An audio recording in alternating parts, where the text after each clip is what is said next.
a todas y a todos de cómo sería la literatura de este mundo, podemos tener una intuición y es en el momento en donde, claro, como que Rogers se pone a explicar algo y entonces utiliza un montón de palabras y los periodistas le empiezan a decir como no, pero venga, usted no puede decir eso de una manera como más directa y con menos palabras.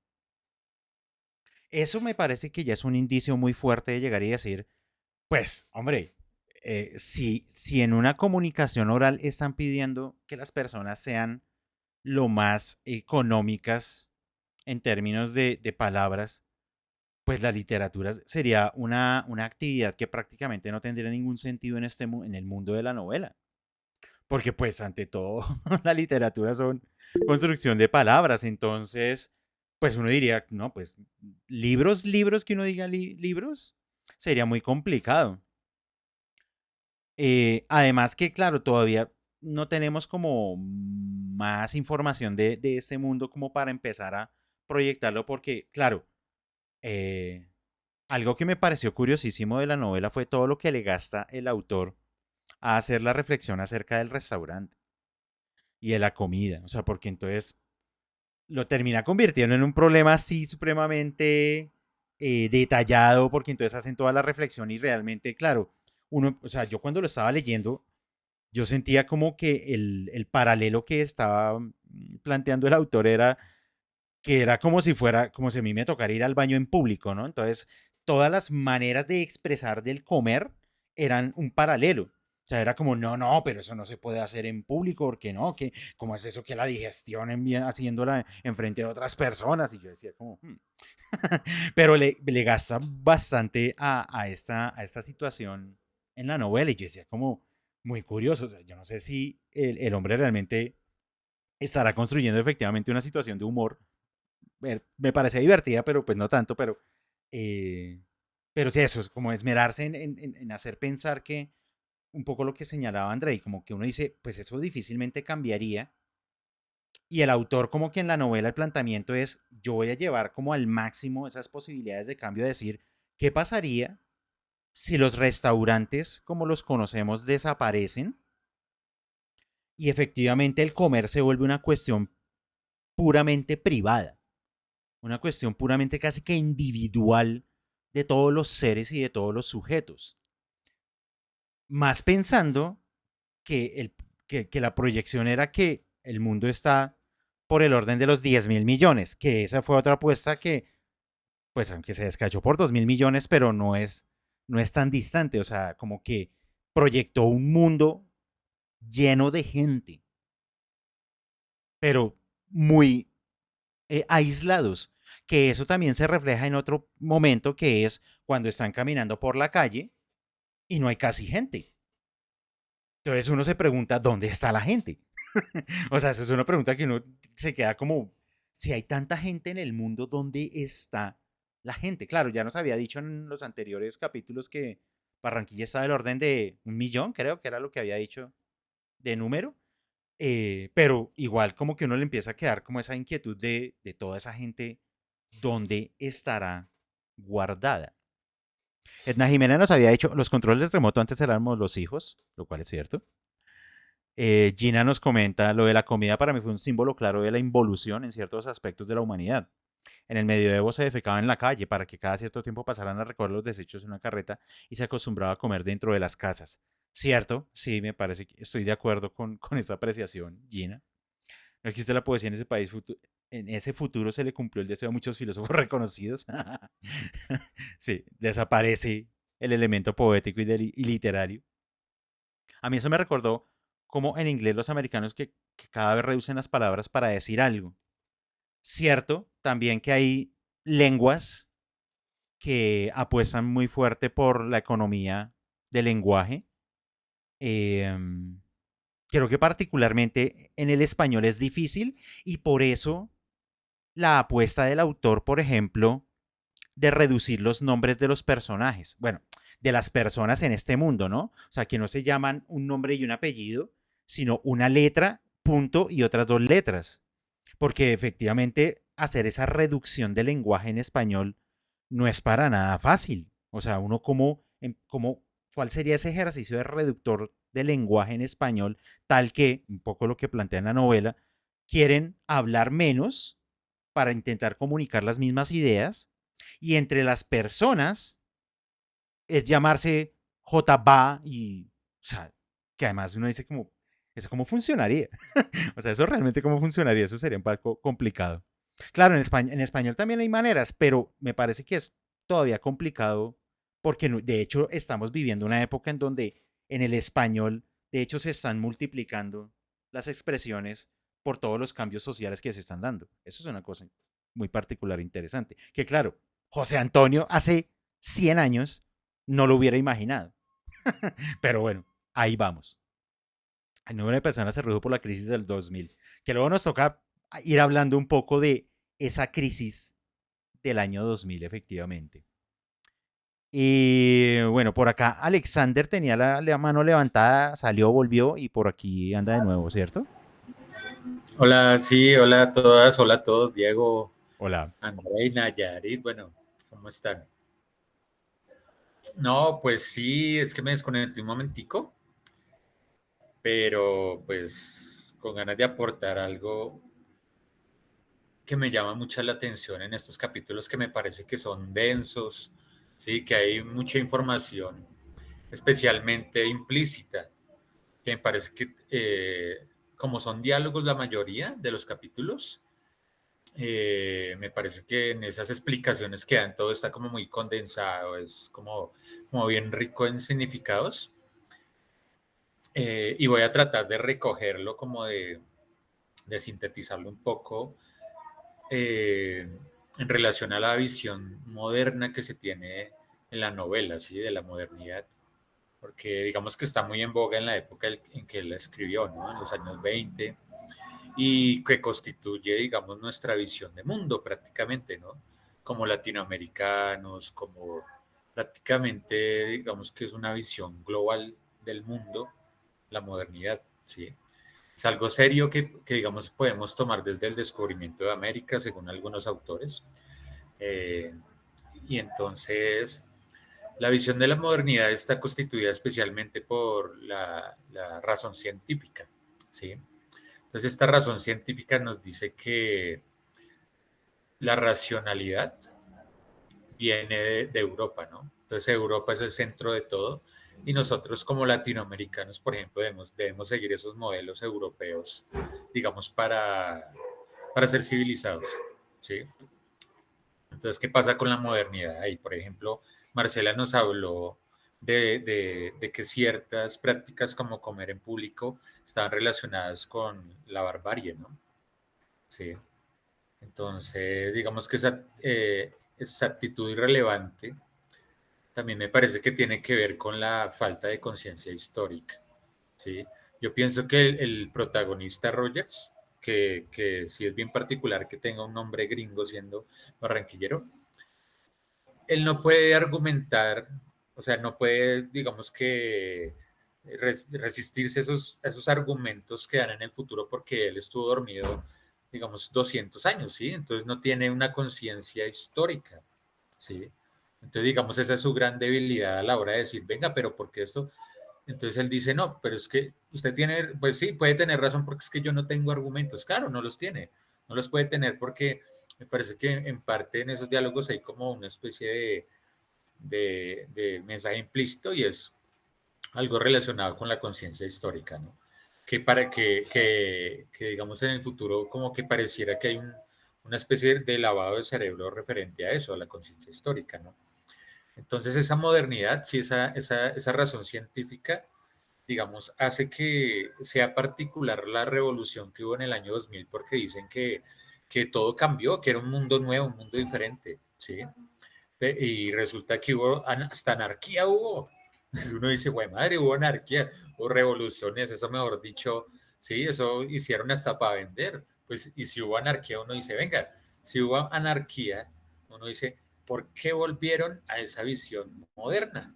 ¿Sí? Porque prácticamente las costumbres que hay ahora, yo estoy de acuerdo también con Andrei, de que el protagonista, Rogers, tiene una visión como de que, ay, todo tiempo pasado fue mejor. qué pasó con lo que está acá, pero en un sentido, ¿sí? En el sentido trascendente, ¿sí?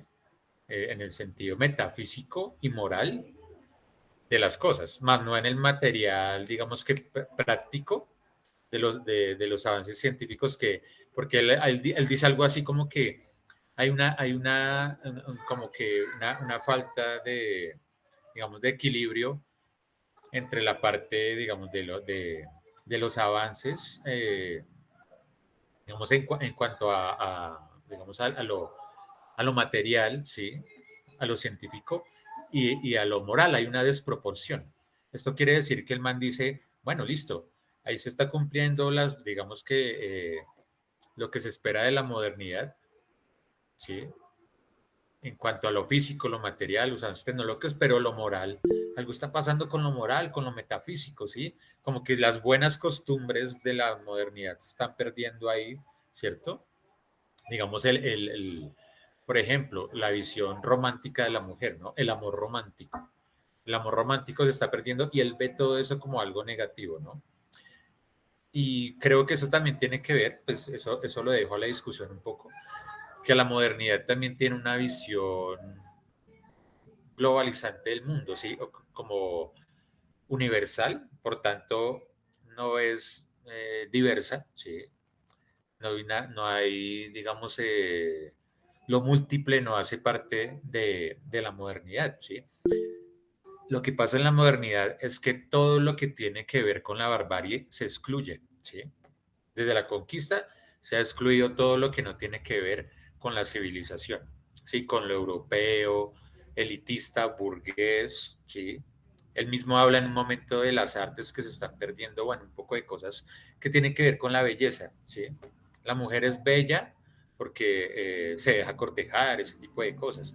Bueno, entonces, eso pasa. Pienso que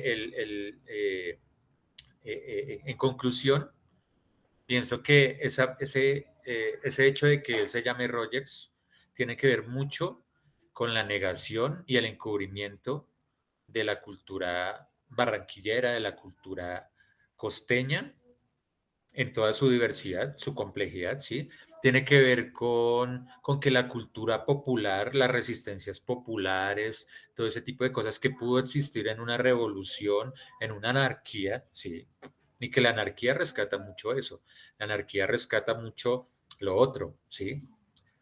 Como digamos, digamos, en culturas, digamos que, entre comillas, se llamaron atrasadas, arcaicas, sí, por la misma modernidad, como en esas culturas, podemos mencionar las indígenas, hay cooperación, sí, hay cooperación, cooperativismo, no hay violencia, o sea, mejor dicho, si lo vemos desde una lógica, digamos que evolutiva, entre comillas, ellos están más evolucionados que nosotros. Entonces decimos, la anarquía en muchos sentidos plantea eso. Las sociedades o las culturas, más bien las culturas ancestrales, son anárquicas, ¿sí? Entonces, en ese sentido, si hubo anarquía, si digamos, de alguna manera yo presiento que en esa revolución, ¿sí? Tuvo que haber un cambio, pero resulta que en un momento el autor dice como que, no, pero entonces se restableció como el mandato, algo así, como se restableció como esas jerarquías. Entonces, ¿qué pasó con toda esa anarquía, con toda esa revolución? ¿Qué pasó con las culturas populares, con los movimientos populares? ¿Qué pasó con el ser barranquillero en su diversidad? No digo que haya una esencia, pero ¿qué pasó con todos ellos? Sí, hubo como una epidemia que hizo que la población se redujera, todo el cuento. Pero entonces, ¿quiénes quedaron ahí? Porque esa forma de ser como tan ilustrada, como tan, sí, como tan controlados, tan civilizados, sí, tan medidos en todo. Entonces, eso es lo que en realidad no me cuadra como digamos, esas elipsis, de esos baches que yo no sé si son intencionales, esas sombras en el relato, no sé si son intencionales, y la pregunta también va para todos, que me queda como una pregunta en parte como en lo literario, digamos, ¿cuál es la relación ahí entre la intención del autor, la visión del protagonista, si en un momento se unen o son contradictorias la visión del autor con la del protagonista? Sí, eso me queda un poquito como esas dudas ahí. Listo. Muchas gracias, Alexander. Eh, la crisis del 2000, nos toca meternos de lleno bien a ello, nos la presenta la primera vez en relación con la situación de la ropa y el hombre y la mujer. Entonces empieza la discusión de ¿y dónde están las mujeres? Porque Rogers ve un montón de gente vestida de X manera que para él, Rogers, el mundo es, o sea, así como está vestido, son hombres. Y los periodistas les dicen, no, no, no, pero si la mayoría de personas que hemos visto son mujeres. Y entonces Rogers empieza a exponer su visión anacrónica de que los hombres visten pantalón y las mujeres visten falda. Y que los periodistas luego le dicen que en el año 2000, en la crisis del 2000, según algunos documentos que están guardados, la gente terminó yendo desnuda por la calle. Yo lo leí, ese fragmento, esa parte de la novela, en tono de ironía. Porque claro, si nos ponemos a pensar en el lector de 1923, para un lector de 1923, ese planteamiento futuro de ¿cómo así que las mujeres van a llevar pantalón? Para más de uno me imagino que eso era un escándalo. Y yo creo, mi intuición es, el autor es muy consciente de esa ironía, de ese choque que puede terminar generando haciendo ese planteamiento de que en el futuro puede terminar siendo las cosas de tal manera que usted no pueda identificar a un hombre y a una mujer por la manera como se visten. Porque además Rogers nos termina diciendo que es que lo de la ropa es muy importante, sobre todo para cuando luego nos la quitemos. A mí eso me pareció bastante divertido de la novela. O sea, esa parte me pareció muy cómica y yo dije, claro, el tipo se está burlando. O sea, el autor está un poco burlándose como de esas formas como tan canónicas de ser en el mundo. Y él está aprovechando la novela para empezar a hacer ese tipo de especulaciones, como intentando efectivamente fracturar un poco esa realidad como tan rígida y tan organizada comillas, como es la sociedad de 1923. Entonces, primero eso, a mí me parece que la novela yo creo que va a tener en esas comparaciones entre el pasado y el futuro, que termina siendo el presente de la novela, ese tipo de juegos. Como que Rogers es el personaje que va a encarnar a la persona más tradicional posible. Y que efectivamente, claro, criticando estereotipos, y que entonces los periodistas van a cuestionarlo incluso, porque además el problema que tiene Rogers, y él mismo eh, lo descubre en algún punto, es llegar y decir, no, pero es que estas personas no me están tratando como un ser humano, como una persona, me están tratando es como un sujeto de investigación. Entonces él siente también como ese trato un poco displicente que están teniendo los, los periodistas con él, como no, pues es que usted es un sujeto de experimentación porque es una cosa supremamente particular y pues hombre, nos interesa saber cómo era que vivían en ese mundo tan antiguo y tan lejano y tan distante que usted representa en sus actitudes, en su manera de hablar. Entonces creo que la novela va a intentar jugar eso de aquí en adelante a jugar a que ese pasado es anacrónico y que esas visiones de futuro intentan romper un poco las lógicas establecidas. Aquí, en este punto ya rompió tres prácticamente: la del comer, la del vestir y la de la relación hombre-mujer. Entonces tendremos que perseguir de pronto, bueno, ¿qué otras serán entonces las que terminan rompiendo? Claro, Alexander señalaba algo importante. Después de la crisis parece que todo vuelve a estar en el mismo lugar. Y ahí en esa observación que hacía Alexander de cómo se unen, digamos, las posturas del autor con sus personajes, y es algo que he sentido hasta este punto de la lectura. Claro, es muy, o sea, de nuevo, es muy difícil imaginarse el futuro, en serio. Es muy complicado. Cada vez es más difícil, de hecho. Y yo creo que pues uno está limitado a la hora de escribir una novela de ciencia ficción, pues un poco por sus prejuicios y sus creencias. Claro, yo puedo hacer ciertas apuestas. O sea, de nuevo, imaginémonos nosotros escribiendo una novela hoy en 2023 y decir, ¿qué pasaría si alguien se levanta, se despierta en 200 años? ¿Cómo sería ese mundo? ¿Cómo nos lo imaginamos? Son las apuestas que mal que bien podía hacer el escritor, pero eso lo habíamos hablado en otras sesiones del club con otros autores. Sí, con otros autores habíamos dicho que los autores igual son hijos de su tiempo. Entonces, por más que un escritor de ciencia ficción busca fracturar y romper las lógicas de su realidad y de su entorno, igual está asignado por ellas y en algún momento de alguna manera terminan aflorando a través de la historia o a través de los personajes. Yo creo que le pasa un poco, pasa en esta novela.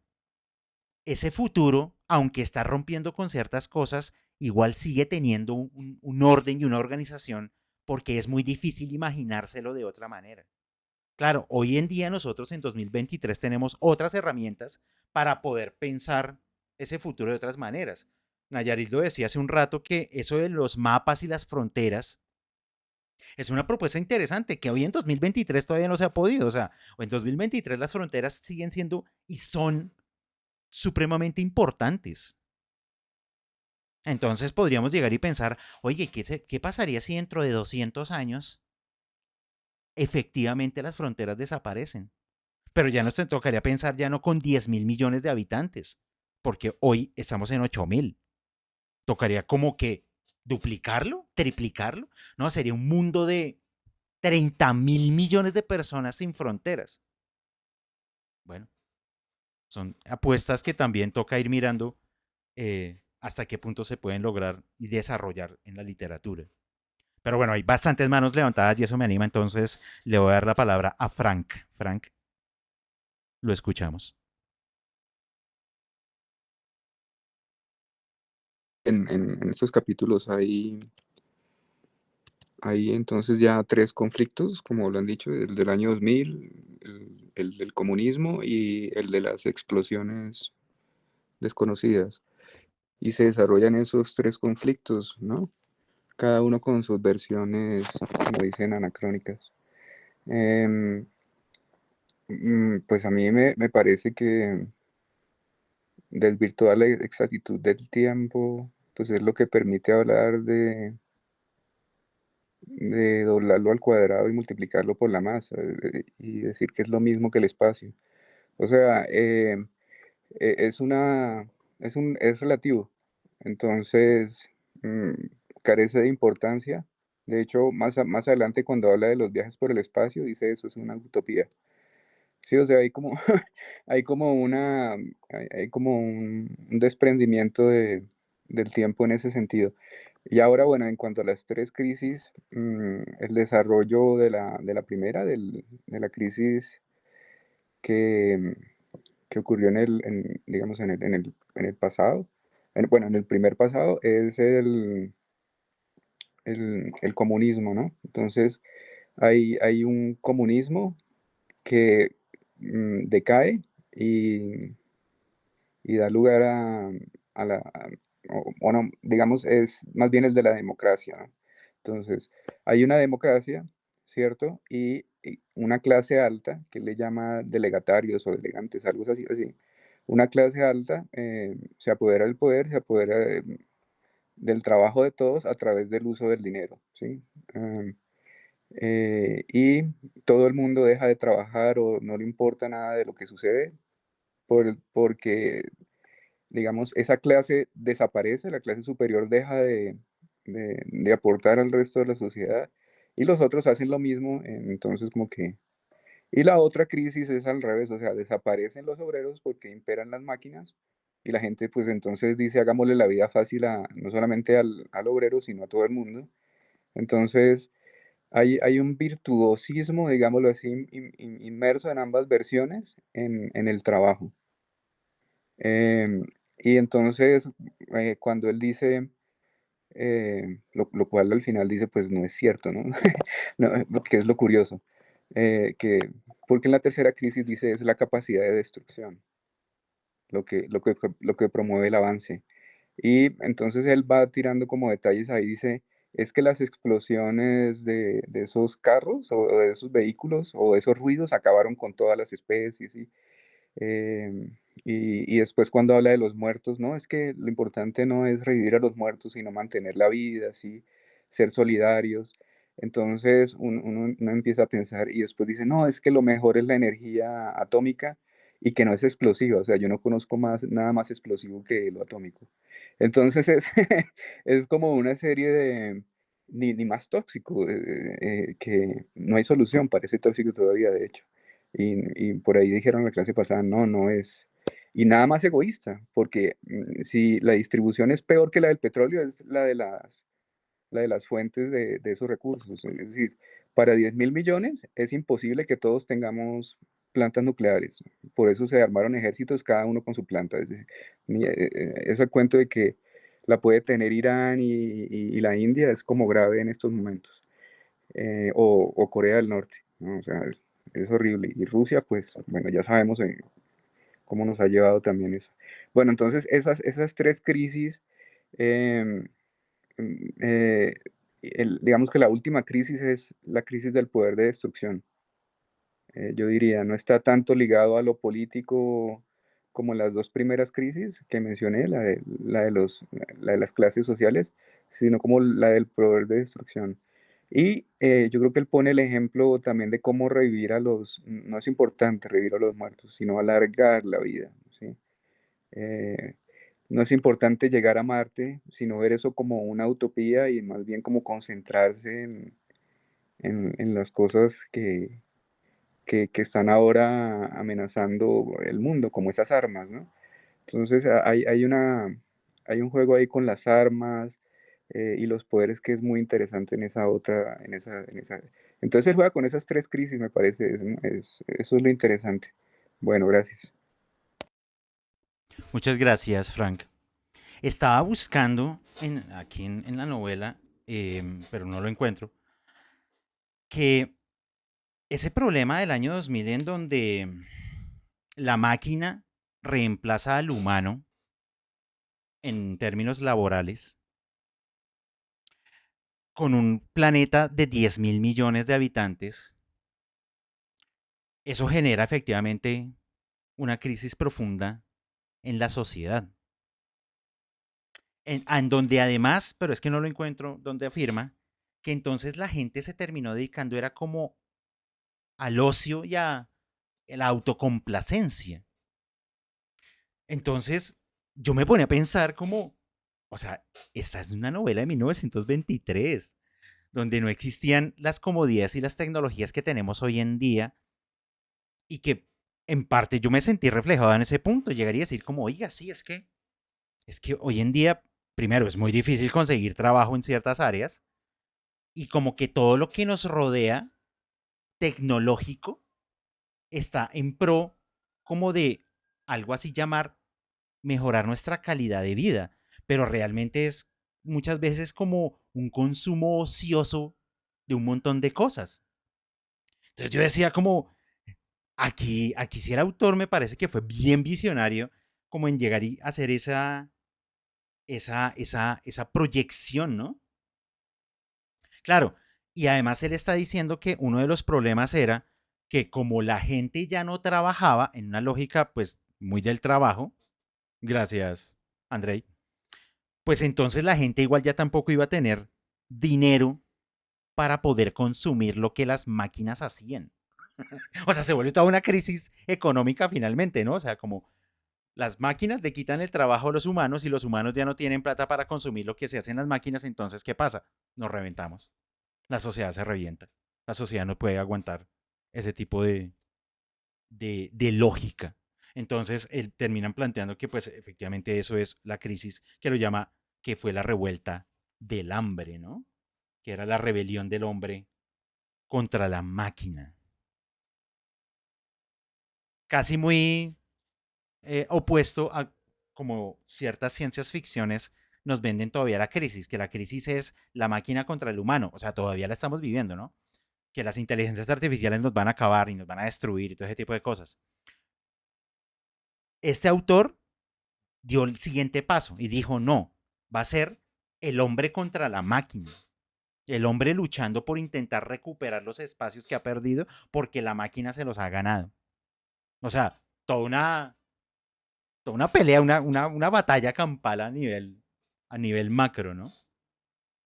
Pero sí, me parece que esas crisis van a ser como motores fundamentales para continuar manteniendo la narrativa de la novela. Vamos a ver si de pronto en el camino surgen más o se siguen desarrollando las que existen. Eso tocará verlo. Finalmente, y para cerrar, claro, lo de la energía atómica era el sueño dorado. O sea, hemos descubierto una energía que para su momento producía menos contaminación que, por ejemplo, quemar carbón, lo cual es cierto. En ese nivel es cierto. Claro, el problema es que la energía atómica genera unos residuos que ahora nadie, no sabemos hoy en día qué estamos haciendo con ellos. Ya sabemos que el caso más reciente es el problema de la planta en Japón, la de Fukushima, ¿no? Los japoneses hoy en día se están preguntando, se están haciendo una pregunta que es tremenda. Como nos tocó prácticamente desmantelar la planta nuclear porque pues el tsunami no la dejó totalmente rota, pues eso toca sacarle agua contaminada con radiación. Y ellos se están planteando si la botan al mar o no. Claro, eso este autor jamás se lo hubiera podido plantear, porque hace 100 años apenas era como un despunte de una tecnología que iba a ser una salvación, o podría ser el motor de un cambio o una revolución. Casi como si, por ejemplo, hoy pensamos que en qué será. No, no sé qué energía. Llamemos las energías renovables y que en algún punto las energías renovables nos terminen generando otro problema o nos terminen causando un nuevo problema que hoy no podemos vislumbrar. Él no vislumbró el problema de la contaminación que genera la energía atómica. Además porque se vendía por, como que era la forma, la energía a conseguir, que era lo que nos iba a llevar a Marte y a todo ese tipo de cosas. Y por eso él lo pregunta y le dicen como, no, Marte todavía no, eso todo Marte está muy lejos. Gina por aquí nos decía lo de la desnudez, pese a que estaba planteado en la novela como un acto de rebeldía y una crítica a la sociedad de la época del autor, quise imaginármelo también como un presagio del calentamiento global. Ok. eh, la felicidad del hombre era no trabajar. Hay películas donde el argumento es que le pagan a países pobres para enterrar los residuos de esas plantas. ¿Películas? Yo creo que esas son realidades, ¿no? Pero bueno, eso es una discusión diferente. eh, Rosa Amelia, te escuchamos.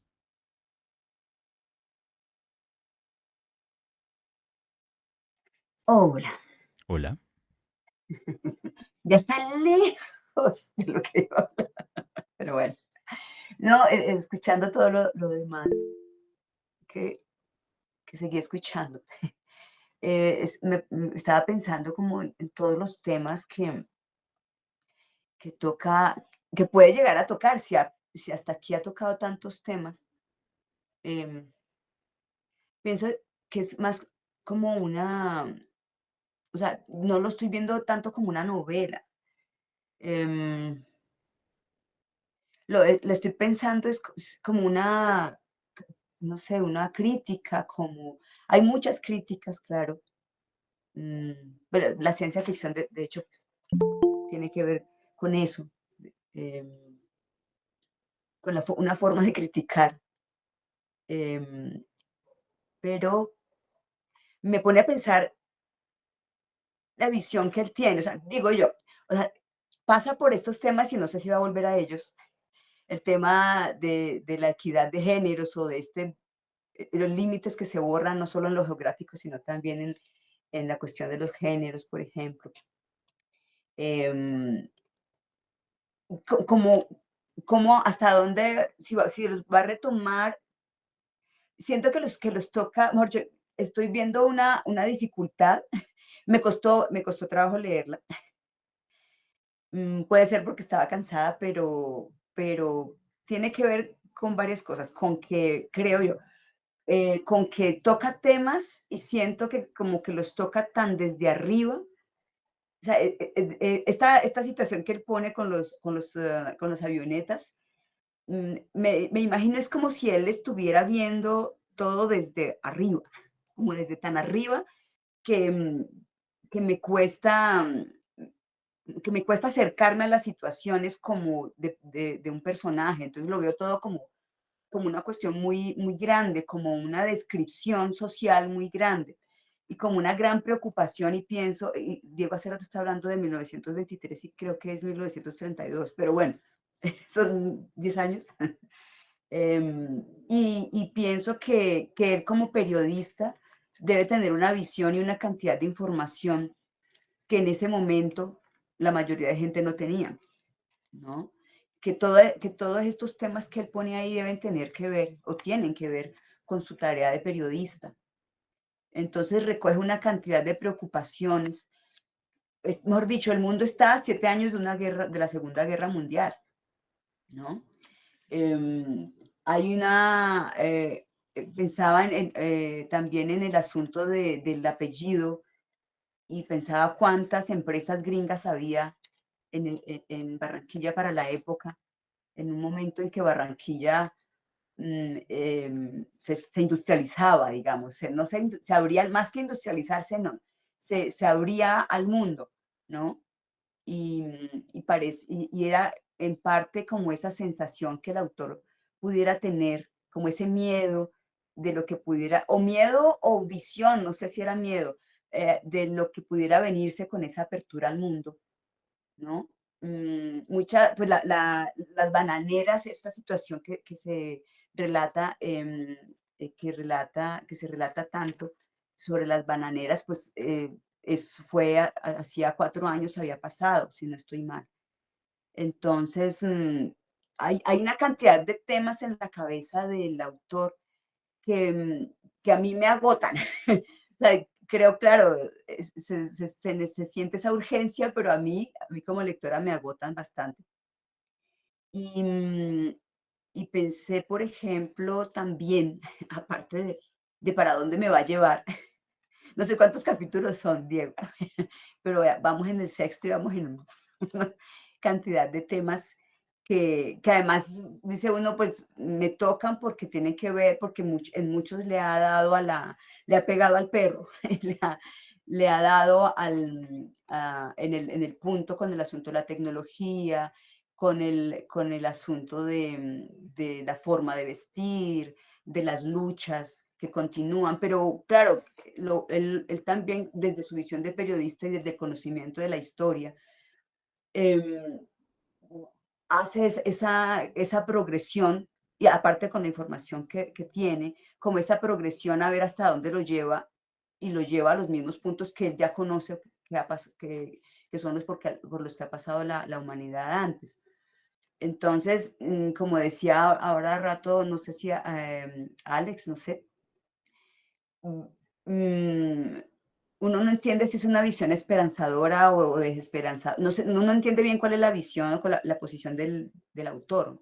Entonces uno dice, bueno, si esa visión está en el protagonista o está en el narrador, a veces, pues, sí, uno no sabe si es a propósito o si es como que ahí hay unas fallas en la escritura.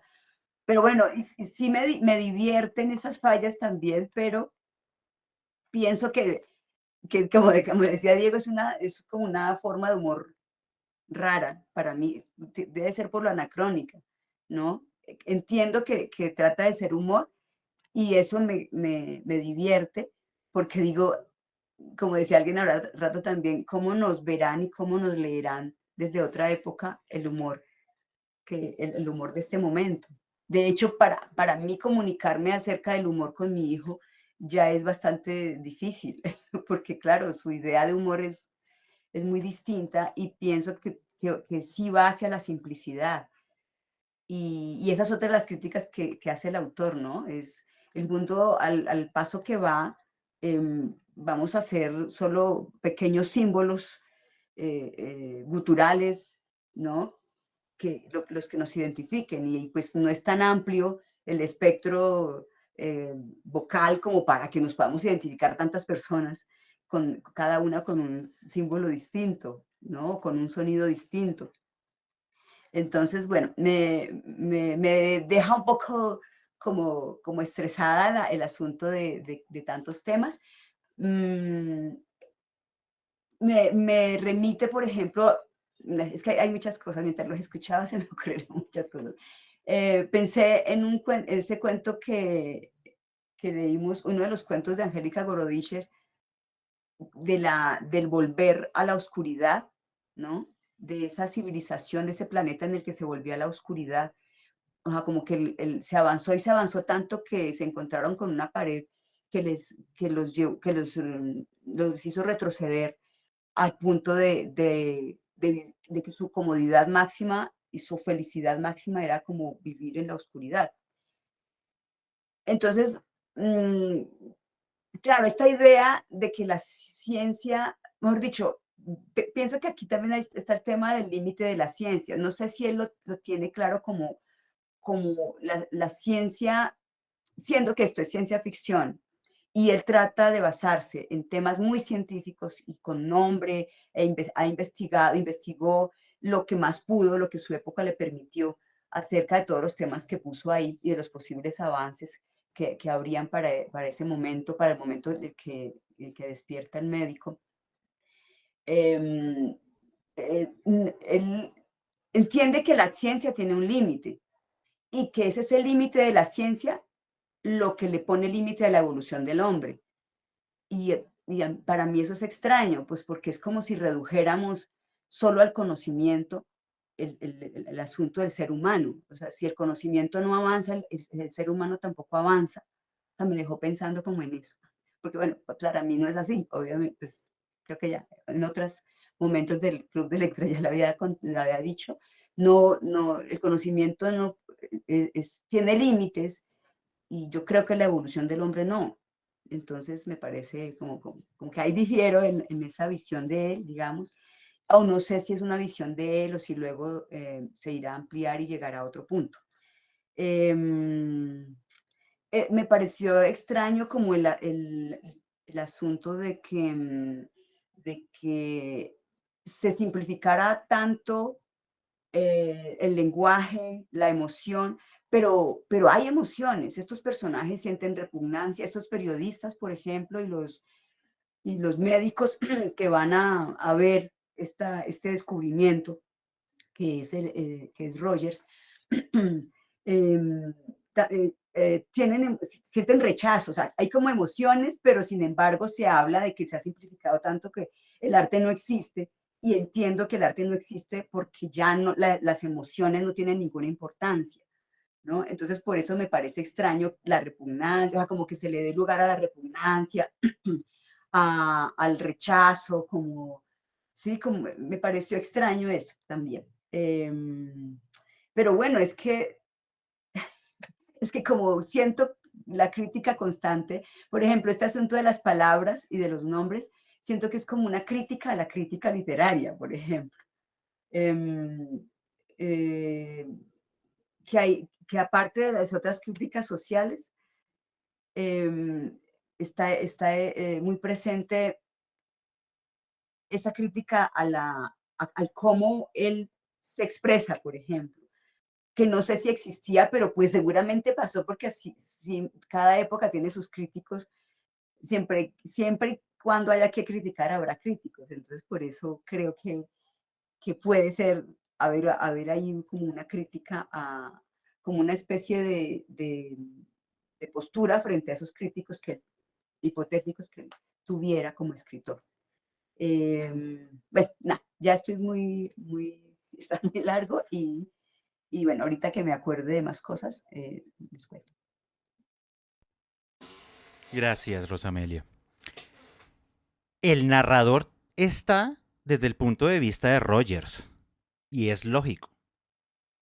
Es totalmente lógico, porque le queda muy difícil al autor poner el punto de vista desde los periodistas del futuro, porque él no es el hombre del futuro, el autor no es el hombre del futuro, es el autor del pasado. Entonces pone al narrador desde Rogers y desde Rogers vamos a verlo todo. Como lo estamos viendo desde Rogers, pues efectivamente vamos a escuchar sus prejuicios.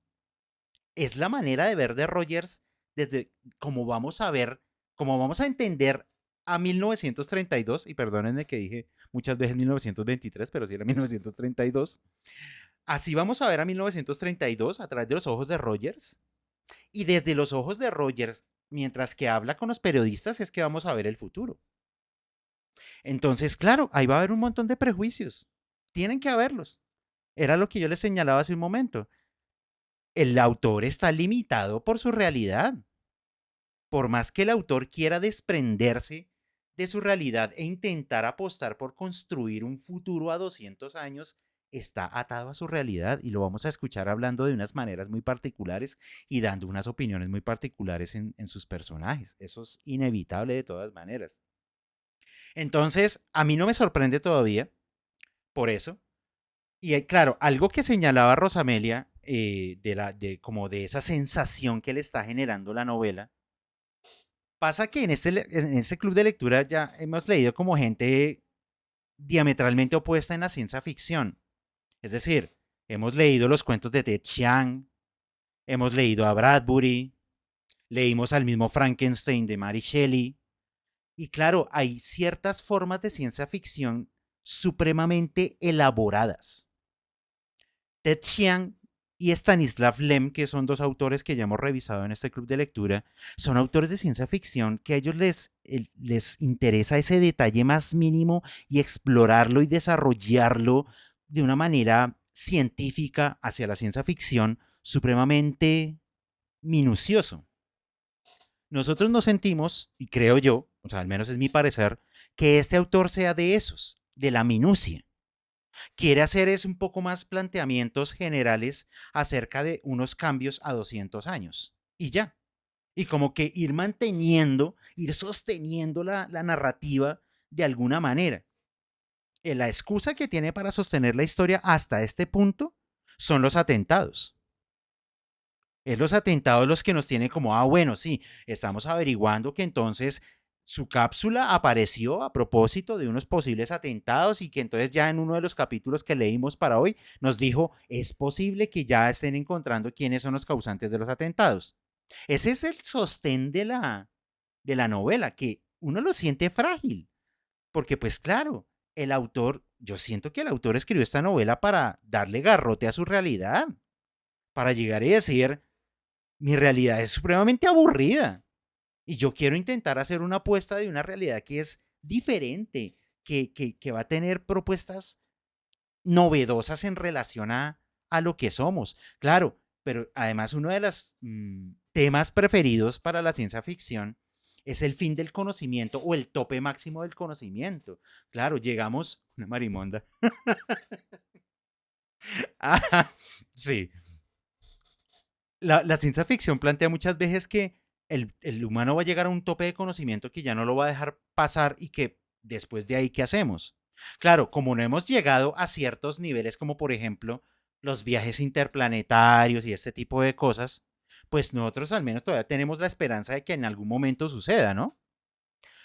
Este autor llega y lo plantea de la manera de que la crisis del 2000 finalmente fue, nosotros llegamos a un punto de progreso, porque además el problema no es de conocimiento, es de progreso. Se llega a tal punto de progreso que esa relación entre progreso y conocimiento se detiene, y como se detiene esa relación progreso-conocimiento, la gente ya no sabe qué hacer.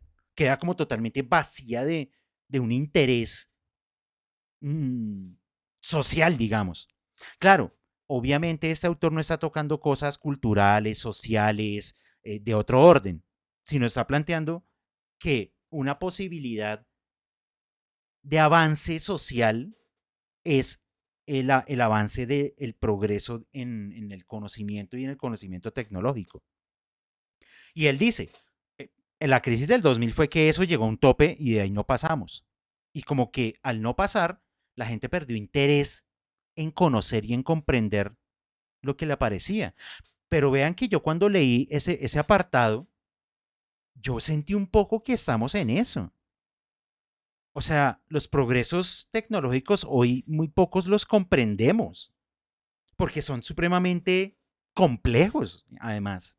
Como que la tecnología y los progresos son ajenos a nosotros y a nuestra cotidianidad. Nuestra cotidianidad es una cosa como de yo tengo que comer, bañarme, ir a trabajar, ganar plata, volver a mi casa y estar en un círculo, un poco como el círculo que nos está pintando el autor a través del personaje, decir, es que la crisis del 2000 fue un poco eso, quedarse en un loop ahí de que yo ya no tengo un interés más allá como de esa complacencia de mi cotidianidad.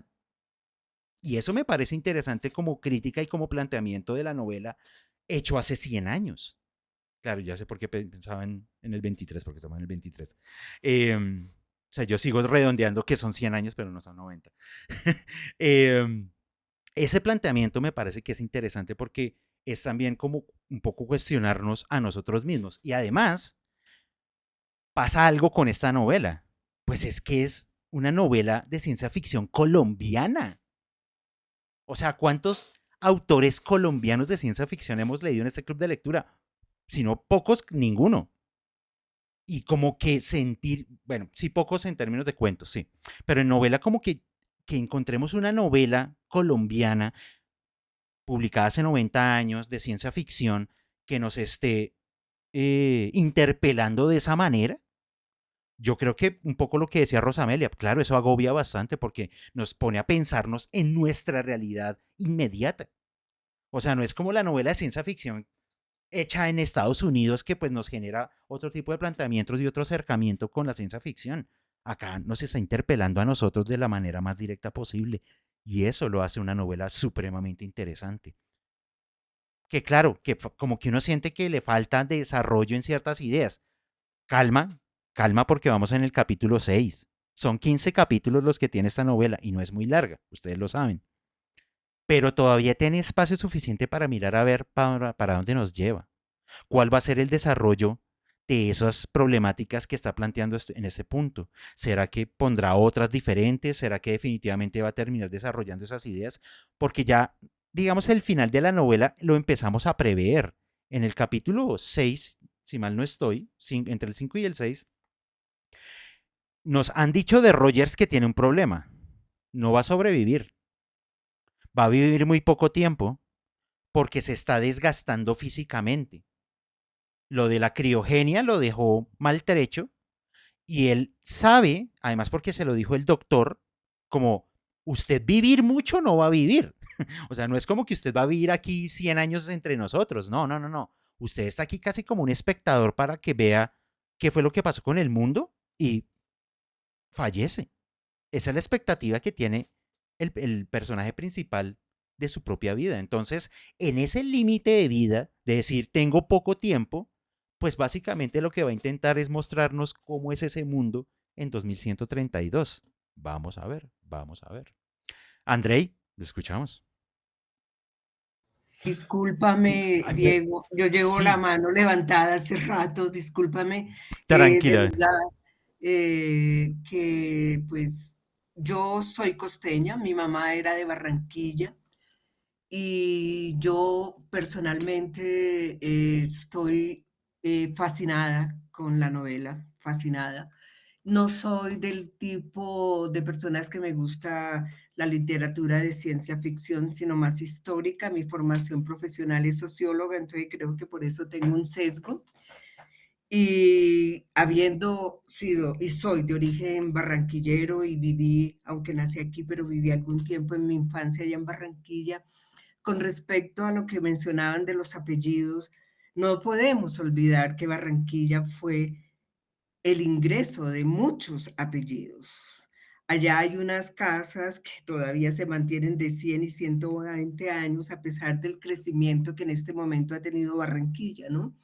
Entonces, por ejemplo, menciono yo mi apellido, yo soy de origen Cohen y mi familia entró por ahí. ¿Ah? Hay muchos alemanes, ingleses, turcos por el tema del imperio turco otomano que a todos los de esa época le daban, era el sello del imperio y siendo sirios o libaneses, ¿entiendes?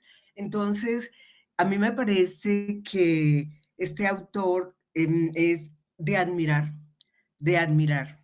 porque yo creo que tuvo que investigar, indagar, proyectarse mucho, y si bien es cierto, hay una serie de prejuicios de su época, como también lo tienen los periodistas, igualmente. ¿Ok? Cada época y no podemos olvidar, eso me recuerda a un profesor que tuve yo en la Nacional, hablaba del determinismo geográfico. Cada sociedad está imbuida y determinada por un tema de sus condiciones socioculturales de su época, ¿ok? Yo a veces siento, y voy a hablar así como una mamadera de gallo, ¿ok? Él fue un tipo, si bien es cierto, era cachaco, pero vivió mucho tiempo en Barranquilla, fue cofundador del Heraldo y tal. Entonces yo considero que también en esa época en que él vivió, y seguro que él tuvo que vivir en la época donde hubo mucha migración que entró por el río Magdalena, porque entraban por ahí, ¿ok?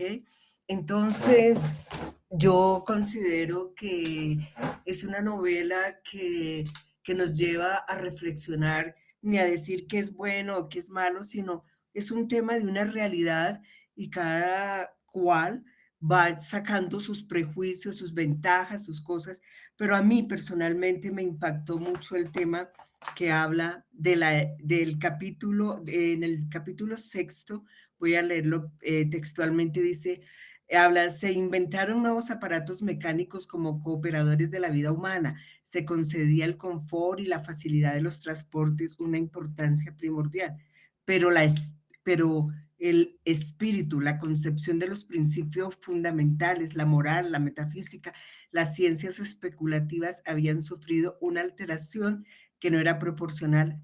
Habla muy bien del progreso físico, lo que tú hablabas, del progreso físico. No hablan de la ciencia, sino del progreso físico. Entonces, yo finalmente considero que no me sesgo si es una crítica, yo lo estoy leyendo de una forma muy amena y más que me di a la tarea de caminar y encontré la cuarta edición aquí en un librero, ves, aquí cerca a Chapinero donde yo vivo, y estoy feliz porque lo encontré. Se te cerró el micrófono, Patricia. Voy a presentar con la pasta y entonces estoy feliz. Entonces, como hija de costeña, me siento orgullosa y hablé con familias allá y les estoy compartiendo la experiencia. Entonces, de verdad que muchas gracias. No, gracias a ti, Patricia, por tus comentarios y tu aporte. Yo también me estoy leyendo la novela, o bueno, releyéndomela porque ya me la había leído, en ese tono, en el tono de ironía, de sarcasmo, de diversión. Yo no creo que este autor, José Antonio Osorio Lizarazo, eh, es, haya escrito esta novela pensando como en hacer una crítica así totalmente fundamentada, que se pueda sostener de manera sólida a través del tiempo y que yo no lo creo. Precisamente por lo que ya hemos estado diciendo de la novela. Es decir, nos está presentando unas situaciones, todas no se han, quedan como apenas armadas, o sea, quedan puestas en el escenario de la historia, pero como que no hay todavía un desarrollo de las mismas. De nuevo, las explosiones está ahí planteado, ahí más o menos nos contó qué fue lo que pasó con la crisis del año 2000, como que es un escenario que apenas está como armándose, va en el capítulo 6, como que no tiene afán. Parece que el autor no tiene afán como meterse en Honduras complicadas de esa relación del pasado, bueno, sí, el pasado y el futuro, sino un poco, y yo me lo imagino, como él diciendo, cuando yo termine esta novela y la gente de hoy se la empieza a leer, pues algunos se ofenderán, porque pues eso pasa también con la literatura, pero otros se divertirán. O sea, a otros les parecerá cómico, irrisorio, hasta eso, como llegar a decir, wow, o sea, tremendo que imaginemos el mundo y la sociedad de esta manera. Es como casi como un mover la conciencia de los lectores y decir, vea, que hay otras posibilidades también de pensarnos, ¿no? Me parece que eso también es una posibilidad que nos puede brindar esta novela en particular. Andrei. Hemos dicho, y yo lo dije la vez pasada, y ahorita lo han dicho tus compañeros, compañeras, sobre el conocimiento que tendría que haber tenido el autor para haber escrito ciertas líneas, ¿sí? Y yo decía, bueno, sí, pero ahorita pensando y sobre todo tomando el ejemplo, creo que ahí para mí sería una videollamada cuando él ve en el cristal al doctor Barr que lo llama y toda la cosa, sí, para mí sería una videollamada, que es lo que estamos haciendo hoy. Más que el conocimiento es la imaginación. El jueves pasado estuve en un taller sobre literatura infantil en la Virgilio y el profesor que estaba a cargo, un tallerista, lanzaba una pregunta: ¿ustedes para sus niños qué prefieren? Texto sobre la realidad y texto sobre la imaginación.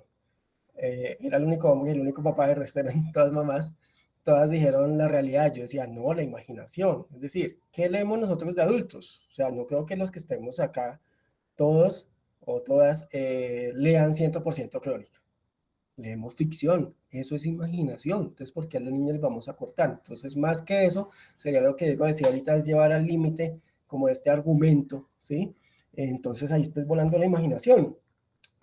Pensaba también, debe haber, o sea novela, sea cuento, en donde el argumento sea que el machismo no le tocó, no nos correspondió, nos tocó a los hombres, sino que les tocó, pues ya no me acuerdo cuál es la palabra para las mujeres, que si fuera al contrario, sino que les hubiera tocado a ellas, porque no es una cuestión de género, sino una cuestión sencillamente de poder, de uso del poder, no es nada más, entendiendo lo de la argumentación que dan allí cuando Rogers voltea a mirar a esta mujer y todo lo que le dicen, ¿sí? Han dicho que hay ciertos argumentos que el autor deja volando, y claro, es que los tiene que dejar volando porque no puede llenar absolutamente todas esas líneas, ¿sí? Con su presupuesto, o más que su presupuesto, tiene que darle también un cierto poder al lector para que llene esos vacíos de argumentación, o más que vacíos, esa apertura de la argumentación con su propio tiempo. Es decir, con lo que cada lector de 1950, 2000, 2023 lo llenemos de alguna manera, y eso me parece muy llamativo, muy válido y muy bueno. Ahorita un compañero decía que yo como que estaba de acuerdo conmigo, que todo tiempo pasado era mejor, y yo creo que no, que ningún tiempo pasado es mejor, ¿sí? Simplemente el tiempo es lo que tiene que ser en su momento, no es nada más ni nada menos. Y a no ser que estemos hablando de un tema personal, si es a nivel social, creo que ningún tiempo pasado es mejor ni peor, simplemente es lo que es y ya. Si hablamos a nivel personal, pues muy seguramente de pronto sí, de pronto no, pues eso ya es algo que cada quien lo hará, pero creo que eso no, más bien a veces es un desconocimiento, que hoy en día hay muchas masacres, que no sé qué, pues hombre, todo lo que hacía el Imperio Romano, todo lo que uno se pone a ver, eso es una barbarie. Entonces ningún tiempo pasado fue mejor, simplemente es lo que es.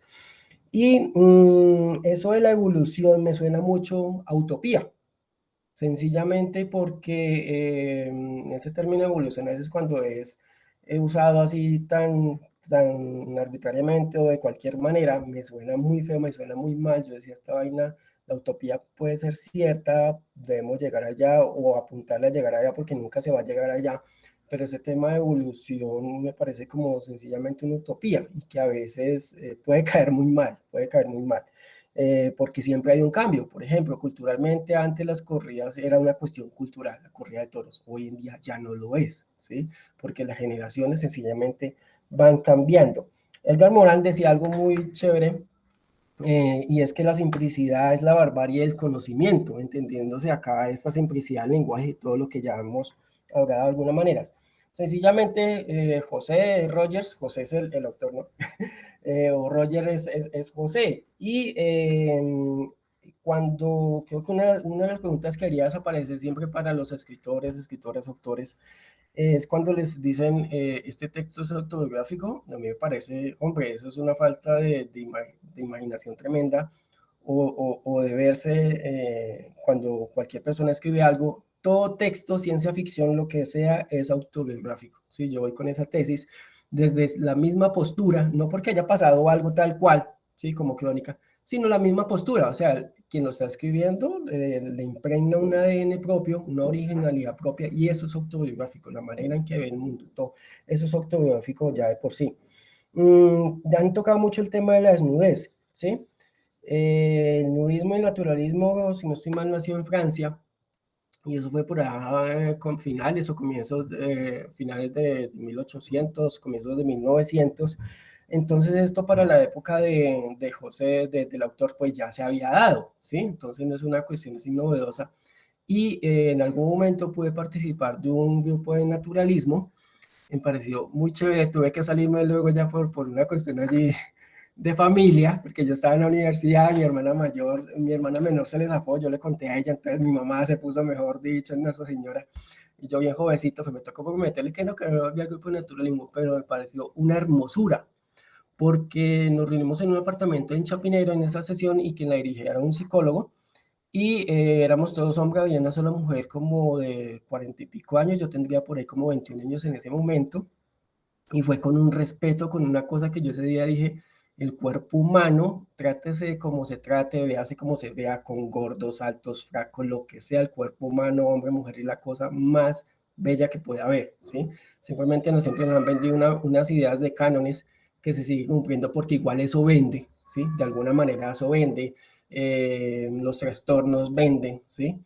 Entonces, pero el momento que lleguemos allá, yo creo que muchas cosas de la sociedad realmente se llegan a organizar, porque es una cosa bellísima eso del naturalismo. Y yendo con eso del naturalismo, el nudismo, yo pensaba, bueno, esto de la comida y todo me suena a época, un tanto lo puedo yo equiparar quizás con la época victoriana, en donde los artistas, ¿sí? Pintores, lo que fuera, una codorniz degollada en un cuadro no significaba una codorniz degollada en un cuadro, sino que era otra cosa completamente diferente, así como le tocó a los cristianos con Nerón y demás, utilizar simbología, utilizar otro. Entonces, sin la época victoriana, Freud no habría tenido seguramente, base para hacer su psicoanálisis, además de otras cosas, ¿sí? O sea, es lo que es en cada tiempo.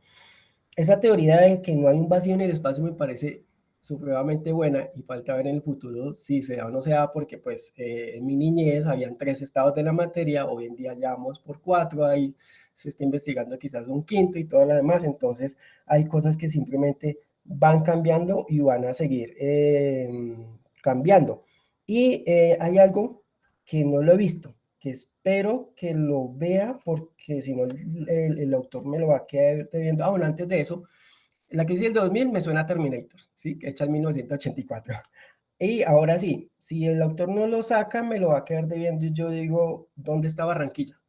¿Dónde está Barranquilla aparte de ese título? ¿Dónde está Barranquilla aparte de que un edificio, que el centro y que el río Magdalena? No la veo por ningún lado, ni en el lenguaje, ni en las costumbres, nada, nada, nada. Ya Patricia nos dio una explicación, pero más allá de eso, realmente no veo Barranquilla por ningún lado. Entonces espero que realmente esté Barranquilla en algún momento allí, así sea que la marimonda sea la que coloque las bombas o lo que sea, pero que aparezca realmente Barranquilla. Gracias, Andrei. Que quién sabe si parte del planteamiento del autor sea eso, que en 200 años seamos una cosa totalmente diferente. Vamos a ver, vamos a ver. Mauro, lo escuchamos. Hola, de nuevo. Eh, algunas cositas que me quedaron sonando de ahí, digamos, se habló que los periodistas debían ser rigurosos y conocer de todo. Pues precisamente ahí está esa imposibilidad de la humanidad, y por eso hacemos listas, ¿no? Porque el tiempo vital no nos alcanza para saberlo todo. Y por eso es que menospreciamos el pasado. O sea, tenemos que menospreciarlo de cierta forma, o si no, no vivimos. Eso es una reflexión. Otra reflexión, pues todavía no sabemos para dónde nos lleva este man, pero o sea, la idea central que él está discutiendo es el progreso. El man, yo me lo imagino, se sienta en su mecedora. No, mentiras, estoy caricaturizando. Pero a pensar, ¿qué es el progreso? ¿Para dónde va el progreso? ¿Va para adelante o va para atrás? ¿Para dónde va el progreso? ¿Qué es esa cosa del progreso? Y me parece algo maravilloso cuando él llega y expresa en esta famosa crisis, habla algo que ustedes lo han tocado de el progreso era continuo e indefinido y de un momento a otro, ¡pum!, se para. ¿En qué momento también como humanidad vamos a sentir que es suficiente algo? Que no necesitamos ir más allá. O sea, por ejemplo, Diego, usted ahorita habló de las energías. Hasta donde tengo entendido, no hay ninguna energía que no tenga un costo muy fuerte. Ni o sea, la eólica, la solar, la hidroeléctrica, todas tienen un costo muy fuerte. ¿Hasta qué punto vamos a entender? Oiga, es que no tenemos es que demandar tanta energía, ¿cierto? O sea, aquí hay unos planteamientos muy interesantes. Estoy de acuerdo con Rosa Emilia claro, se vuelve muy general el asunto, pero también estoy de acuerdo con Diego mierda, este man, aquí en Colombia, con lo que tenemos, y a pesar que también, como lo explicó un poco Patricia, que me pareció muy chévere, porque se llama Reyes, pues es que es un puerto y está expuesto a todo, y por eso es que ahí nombra a la gente Usnavi, y por eso es que, porque lo que veo, lo nombro. Es, es, es, pero de todas formas, aquí en Colombia estamos atrasados usted dijo, un Ted Chiang me puede hablar de unas cosas elaboradísimas, porque es que el man está al lado de la tecnología, de punta. Nosotros no podemos hablar de una cantidad de cosas porque no estamos ahí al lado ni las comprendemos, que es también eso hacia lo que se dirige, y vuelvo y ato, aquí Osorio Lizarazo, y es, en un momento se llega a tal especialización, a cosas tan inentendibles, ininteligibles, que ya le perdimos el rastro. En este momento, si se mueren, si asesinan a los 10 científicos, o sea, pongámonos en el caso de Oppenheimer. Si llegaran y mataran a los 30 científicos que estaban allá en ese rancho en Los Álamos, ¿qué pasa entonces con la energía atómica? Porque nadie más la entendía para ese momento. Entonces, también en qué punto nos especializamos y desarrollamos tanto las cosas que no les llegamos. O sea, la pregunta que se hace este man es una berraquera. Es una berraquera. Y no es por ser condescendiente, ay, es que es por estar en Colombia, no. La pregunta que el man se está haciendo es una berraquera. Porque es, porque es, ¿qué es el progreso? Y el progreso es para dónde. Y cierro con esto y ya. Cuando uno lee el siglo XIX y siglos anteriores, uno lee el futuro con un sentimiento positivo. Van a llegar mejores cosas. Pero en la actualidad, nosotros leemos el presente como, ujo, puto, esto va a estar, disculpen la vulgaridad, esto va a estar más jodido. Si no, ¿qué pasó en Libia ayer? 25.000 personas, 25.000. Ahorita cuando hablaban de los 10.000 millones, yo digo, ¿será que sí vamos a llegar a los 10.000 millones? Entonces, bueno, por ahí dejo, pero vuelvo y digo, la pregunta que este man se hace es una berraquera, porque es una pregunta universal. Maravillosa. Gracias. Muchas gracias, Mauro. Alexander. Hola de nuevo. Bueno, voy a tratar de ser puntual. Yo también quiero como Andrei que en algún momento salga la marimonda de alguna parte, pero no una marimonda como la conocemos, sino una marimonda, no sé, que lance rayos así súper avanzados, que tenga una postura política, ¿sí? Que sea casi como una especie de híbrido entre humano, animal, máquina, ¿sí? Porque pienso que no hay que idealizar el pasado, ¿sí? No hay que volver a los orígenes del ser costeño, pero yo también estoy esperando que ahí ocurra algo. Pero tampoco hay que ser pesimista con el futuro, ¿no? La utopía, ¿qué pasa con la utopía? Finalmente es una visión de sociedad, ¿no? Lo que nos ofrece ahí el autor es una visión de sociedad. Me parece que él no está siendo neutral ni es, digamos, ingenuo al postular todo lo que nos dice, ¿no? Diego, por ejemplo, nos dice que está atado a su realidad y me parece que tiene que ver, pues, con que la modernidad postula que, por ejemplo, Baudelaire, sí que era un moderno, por ejemplo, decía que uno era testigo de su época, ¿no? Entonces me parece que es como la tendencia, digamos, pues de los intelectuales de la época, ¿no? Como ser testigos de su época. Nietzsche plantea, por ejemplo, que el contemporáneo, que aquel que es contemporáneo, se adelanta a su época, ¿no?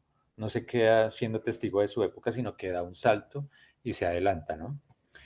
Y pienso que las relaciones de poder, Andrei, sí están en las relaciones de género. Eso es fundamental hoy en día y en la época de nuestro autor, porque te pongo un ejemplo en la novela, que es una cosa, pues, digamos que particular, porque es muy homogéneo también el hecho de que hombres y mujeres se vistan de la misma manera, ¿sí? Que digamos, en esa época están en la capacidad como de pensar, de racionalizar todo este cuento, pero el man aleja totalmente la parte emocional, ¿no? Lo que nos decía ahorita Rosa, nos decía, bueno, pero ¿dónde está lo emocional, cierto? Y el conocimiento, ¿qué pasa con el conocimiento de la mujer, no? ¿Es igual al del hombre? Sí. Se le dan como ciertas ventajas en el futuro a las mujeres, pero vemos una cosa, los científicos son hombres, los periodistas son hombres. Entonces, ahí donde está, ¿sí? Digamos que es, a mí me gusta la novela, pero también me parece chévere como, como las tibiezas, ¿no? Esa actitud tibia en muchas cosas como esas. Entonces, las relaciones de género son relaciones de poder, ¿no? El patriarcalismo es un hecho histórico y que en parte se ve reflejado en la novela, ¿sí? Cuando la mujer, ¿sí? Viéndolo desde el feminismo actual, se le ponen techos de cristal y ese tipo de cosas que se hablan ahí. Entonces, la mujer llega hasta cierto punto y no hay diferencia, o sea, eso de igualar también es una cosa, pues, que es discutible, ¿no? Y me parece que es bien claro ahí en la novela, ¿no? Entre comillas, igualar a la mujer con el hombre, pero de manera superficial, porque realmente los cargos importantes, como lo acabo de decir, ocupados por los hombres. Sí, eso era. Muchísimas gracias, Alexander. Sí, yo ahí, ahí me sostengo en mi idea, por eso el autor es hijo de su época. Claro, él está planteando una idea novedosa, pero de todas maneras su novela está atravesada un poco por la conciencia de su momento. Entonces es difícil, o sea, le queda un poco corto decir como, ah, sí, no, entonces las mujeres ya se visten igual que los hombres. Pero hasta ahora no nos hemos encontrado un personaje femenino. Entonces es como, bueno, claro, y no es un error, no es un error. Insisto, o sea, es la mirada del mundo en su momento. Obviamente nosotros no podríamos escribir una Bogotá 2023 pensando de esa manera. Nos toca hacernos planteamientos que seguramente si pasara, si esa novela que escribamos hoy en clave de ciencia ficción, con ciertos elementos de nuestra realidad y nos proyectamos a 200 años y que dentro de 100 años lean esa novela, créanme, créanme que nos van a dar muy duro. Nos van a decir, no, esa gente cómo pensaba que la realidad era, o sea, estaban locos. Algo que me parece interesante que nos comparte aquí Patricia en el chat es que puede que el autor efectivamente estaba pensando en la entrada del progreso al país.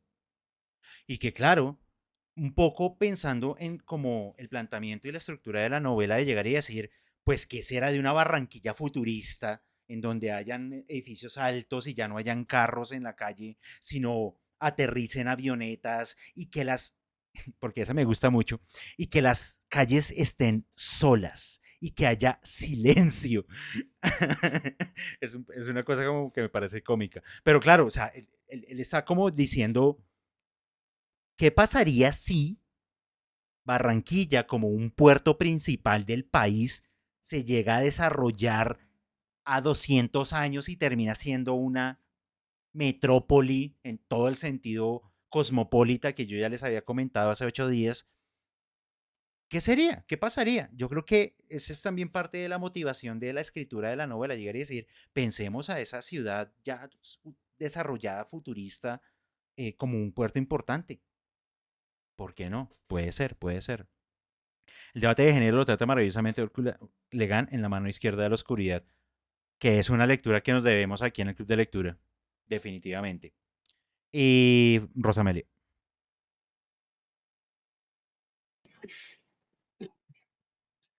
Em,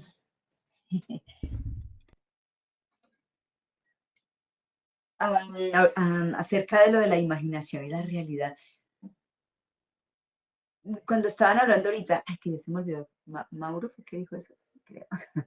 Acerca de la imaginación y la realidad, claro, entendí por qué es que no, a pesar de que se toca un tema grande y que no hay un acercamiento al detalle, em,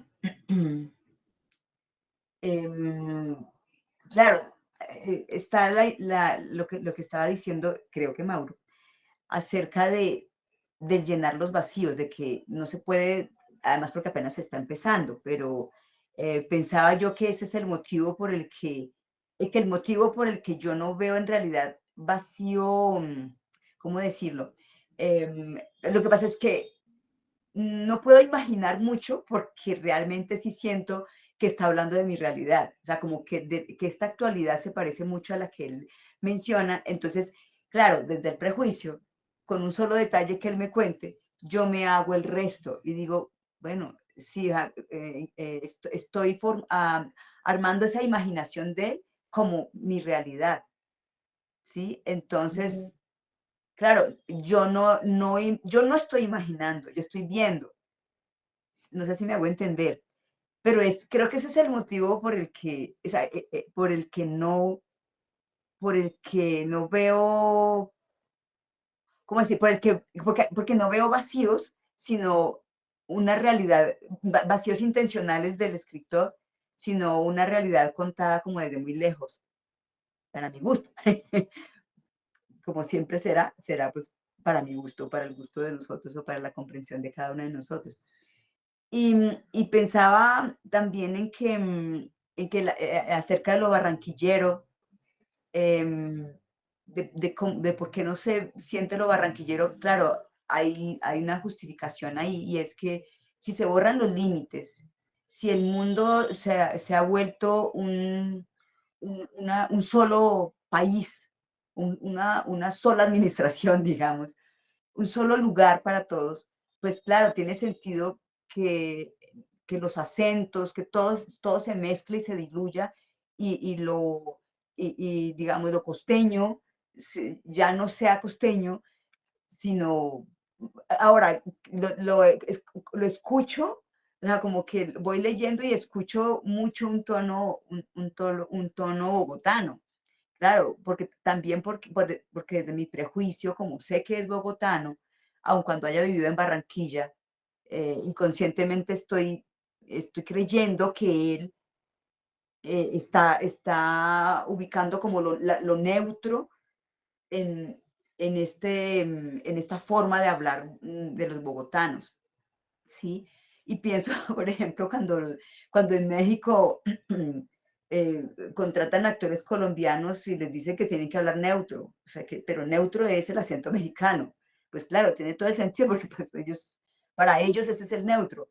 Entonces, inconscientemente estoy llevando desde el prejuicio de entender que este escritor es bogotano, que para él lo neutro es la forma una forma de ser, digamos, porque no es solo el lenguaje, que en el lenguaje lo veo muy bogotano, lo escucho muy bogotano, pero también es como en la forma de relacionarse. Sí, sí es cierto, yo no lo veo para nada en Barranquilla, aparte de que ubique ciertos lugares, pero pero lo justifico y creo que él mismo lo menciona. Yo creo que él era muy consciente de sus limitaciones, porque pues para hablar del futuro, pues obviamente hay limitaciones. Y por mucho que se hubiera informado, pues hay muchos, muchos espacios por donde la historia o la narración se le puede desarmar. Mm, y, y hay una cosa que no sé si me gusta o me disgusta, ¿va? Tal vez desde el ego me gusta porque yo cuando escribo tiendo a escribir así, casi sin diálogos. De hecho, él tiene muchos más diálogos de los que yo podría hacer, pero creo que eso también es lo que me impide, em, me impide ver al personaje, porque claro, lo veo muy, muy encerrado, muy encerrado. Entonces, los periodistas se van y lo dejan solo y él se queda reflexionando acerca de lo que acaba de ver, de experimentar, de ese paseo y lo que lo deja tan apabullado. Y, y e- es, es, mm, es esa sensación de que hay mucho narrador y poca interacción que me permita ver algo más, por ejemplo, como ese hablar de esa época de todos, como esa expresión, como algo que me exprese un ambiente, un espacio, ¿sí? Que en un diálogo podría sentirse, ¿no? Solamente está como el diálogo con respecto a lo fundamental, que es esta aparición de él y su conflicto con este nuevo mundo y la novedad que representa para los médicos, sí, los médicos y los periodistas. Entonces, claro, y como dicen de verdad, inconscientemente estaba ahí, pero no lo racionalicé. Claro, es chocante que es muy masculino, todo es demasiado masculino. Entonces, eh, sí, en ese sentido sí no me siento reflejada, pero en cuanto a mis deseos. Sin embargo, mi realidad mm, sí tiene que ver, sí, en mi realidad sí hay mucha masculinidad, ¿sí? Mm, entonces, entonces no, es extraño, es conflictivo esta explicación, porque, porque aun cuando uno sale y ve mujeres ocupando o lugares que antes no ocupaban, todavía se ve esta lucha y esta necesidad de defender el lugar de la mujer, ¿sí? Entonces siento que hay mucho, que esa lucha tiene que ver con que la masculinidad tiene una presencia demasiado grande y es muy pesada. Y en ese sentido, también creo que así fuera sin intención, así fuera un producto de llevar su realidad y su momento a esa imaginación, em, y que no le diera lugar a la mujer en esa imaginación, hasta en eso creo que está relatando una realidad que tiene mucho que ver conmigo. Y vuelvo al asunto de que me cuesta imaginar. Y claro, habiendo pasado también por autores que sí que me llegaron a provocar eso y eso me emociona mucho, como que me cuenten mundos que no me caben en la cabeza. Cuando alguien me habla de una fantasía que es tan real, creo que eso es lo que me choca también. Pero bueno, tiene que ver como con la capacidad que tiene de imaginar y con la precisión, digamos, relativa que tuvo al encontrar esos detalles y al ponerlos en ese futuro, en ese supuesto futuro. Eso es. Gracias, Rosamelia.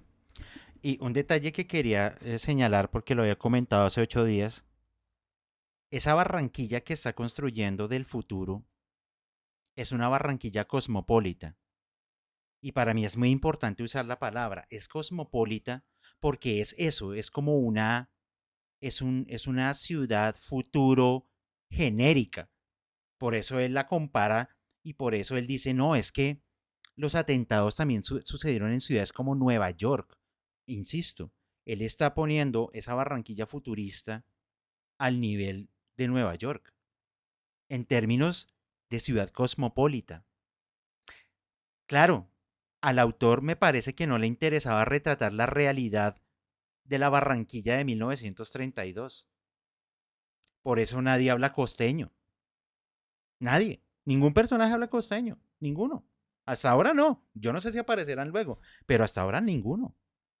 Es una ciudad cosmopolita, es una ciudad como neutralizada en sus diferencias, y ya lo señalaba Rosamelia, porque claro, en la novela ya se planteó que las fronteras desaparecieron y pareciera que el efecto de la desaparición de las fronteras es una neutralización total de la sociedad. Y además ya lo señaló en tono de burla, un poco de ironía. Es que en las calles de Barranquilla desapareció la bulla y desapareció la gente. Que Roger se pregunta, ¿dónde está la gente? ¿Dónde está el ruido? ¿Cierto? O sea, ha neutralizado esa sociedad. Y es un planteamiento me parece desde la novela. No podemos entrar a pensar si el autor realmente pensaba que así era o si sería el mundo o no. No, es el planteamiento de la novela. El planteamiento de la novela es una Barranquilla futurista, cosmopolita. Y ahí vamos. Toca ver qué más nos va a decir de esa ciudad. Finalmente, Frank, lo escuchamos. Sí, junto al manejo de las crisis, pues ahí viene, digamos, uno de los otros temas fundamentales como los que han mencionado. Eso es como el que hablaba un filósofo brasilero.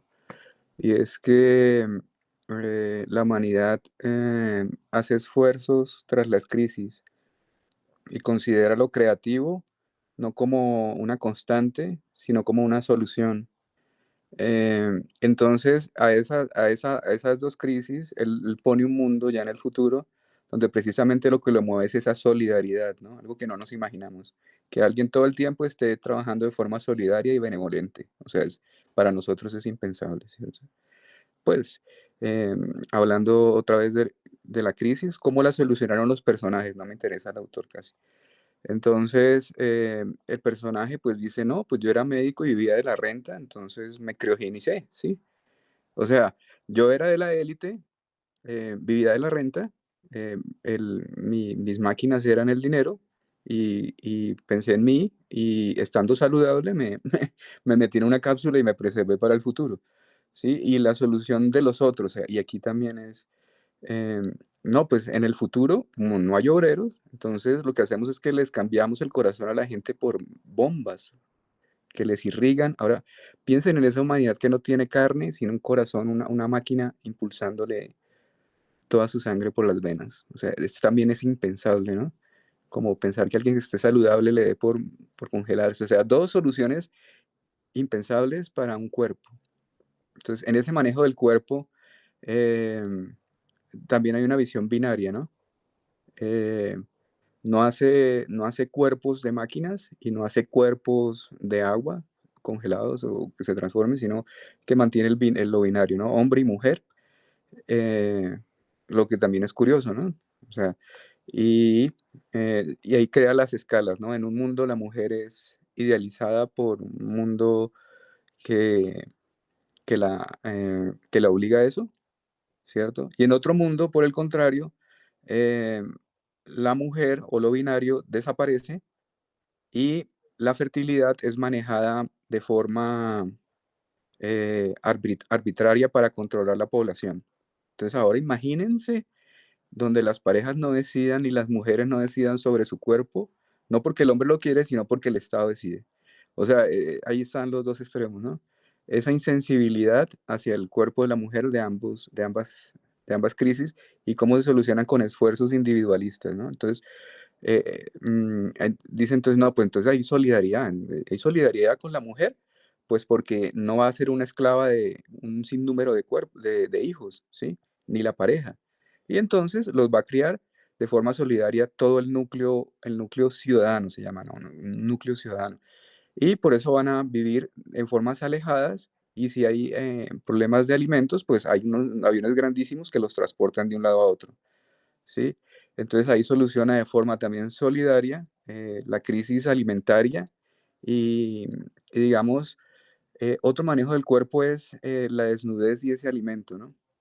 Ahora, imagínense un mundo eh, donde mm, son pocos los que tienen que comer, o nosotros lo vivimos a diario. Hoy lo viví, estaba por ahí con un coso de comida y alguien hizo el chiste, ¿no?